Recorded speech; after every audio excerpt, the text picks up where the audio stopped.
মুহূর্তে Utpal vlog YouTube channel কোথায় না ভারতবর্ষের পশ্চিমবঙ্গ রাজ্য, সেই রাজ্যের হুগলি জেলার অন্তর্গত খানাকুলের একদম চাষের জমিতে উৎপল ভ্লগ ইউটিউব চ্যানেল। এই মুহূর্তে আমি আছি, দেখাবো বন্ধু তোমাদের। দেখতেই পাচ্ছ বর্ষার ধান চাষ হয়েছিল, বিস্তর জমি।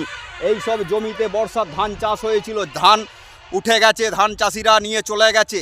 এবারে হবে আইরেট চাষ। আইরেট চাষের জন্যই সরাসরি এই যে দেখতে পাচ্ছ মিনি বসানো আছে। এই যে মিনিটা বসানো আছে, এই মিনিটা থেকে এই যে দেখতে পাচ্ছ পাইপ লাগিয়ে বসানো আছে, এই মিনিটা থেকে একদম সরাসরি বিস্তর যে জমি দেখতে পাচ্ছ একদম এই জমি চাষ হবে। এখন হবে কি আইরেট ধানের চাষ। বীজ অলরেডি ফেলা শুরু হয়ে গেছে, বীজ ফেলেছিল যেসব চাষি ভাইরা, বীজ বড় বড় হয়ে গেছে। আর কয়েকদিন পরেই এই সব জমিতে জল দেওয়া হবে। জল দেওয়ার পরেই নাঙল হবে, ট্রাক্টর বা নাঙল হওয়ার পরেতেই রোয়া শুরু হয়ে যাবে। তার জন্যই উৎপল ভ্লগ ইউটিউব চ্যানেল সরাসরি এখন কোথায় আছে না একদম দেখতেই পাচ্ছ মিনির সামনে। মিনি